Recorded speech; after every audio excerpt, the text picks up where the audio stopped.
Hi myself Ravikumar I'm back here.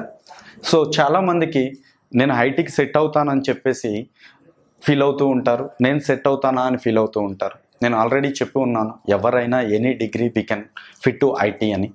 కానీ ఈ ఐటీని మనం చూజ్ చేసుకున్నప్పుడు మనకి ఏ కోర్స్ తీసుకోవాలనేది ఫుల్ డౌట్ఫుల్గా ఉంటారు, చాలామంది కన్ఫ్యూషన్గా ఉంటారు.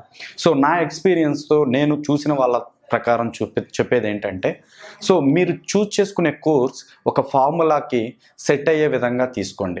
ఫర్ ఎగ్జాంపుల్, మనం తీసుకునే కోర్స్ ఎలా ఉండాలి అంటే లేటెస్ట్గా ఉండాలి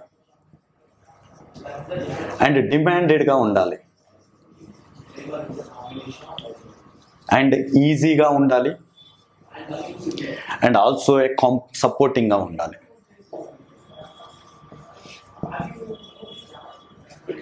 latest, demanded, easy and supporting.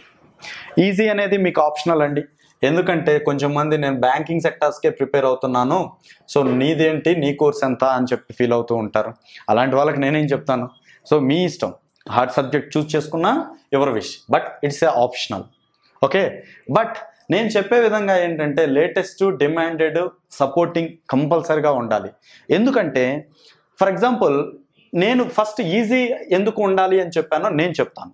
ఎందుకంటే ఇఫ్ ఇట్ ఈజ్ ఈజీగా ఉన్నప్పుడు మీకు ఏమైపోతుందంటే ఆ కోర్స్ ఏంటనేది అర్థమవుతుంది, నువ్వేం చేస్తున్నావు అనేది ఈజీగా మీరు ట్రాప్ చేయగలరు. ఈవెన్ కొంత గ్యాప్ తర్వాత, లేకపోతే వేరే వర్క్ చేసుకుంటూ ఇప్పుడు వచ్చారు కదా, ఈ వచ్చిన దగ్గర నుంచి అయినా సరే అట్లీస్ట్ ఫ్యాకల్టీ చెప్పేది మీకు అర్థమైనది మీరు రియల్ టైంలో పెట్టడానికి అవకాశం ఉంటుంది. అందుకనే ఈజీగా తీసుకోమని చెప్పాను కోర్స్ని. డిమాండెడ్ అని ఎందుకు చెప్పాను, సో ఎందుకంటే ఫర్ ఎగ్జాంపుల్, చాలామంది అమీర్పేట్లో నేను జాబ్ ఇప్పిస్తాను 100% గ్యారంటీ, వారంటీలు ఇస్తూ ఉంటారు. ఎవరు వీళ్ళు ఏమన్నా తట్టబొట్లు అమ్ముతున్నారా, ప్రొడక్ట్ ఏమైనా అమ్ముతున్నారా? వీళ్ళు గ్యారంటీలు, వారంటీలు ఎక్కడి నుంచి ఇస్తారు? వీళ్ళకేమైనా కంపెనీలు ఉన్నాయా? లేవు. వీళ్ళు జస్ట్ వాళ్ళ కోర్సును మార్కెట్ చేసుకోవడానికి మీకు అలా చెప్తూ ఉంటారు. ఇలాంటి సిచ్యువేషన్స్లో వాళ్ళని నమ్మి నువ్వు వెళ్ళావంటే నీకు జాబ్ రాకపోతే ఎవరు నష్టపోయేది? వాళ్ళే నష్టపోయారు, వాళ్ళ బెనిఫిట్స్లోనే ఉంటారే మీరు కట్టిన డబ్బులతో, కానీ నష్టపోయేది మీరు.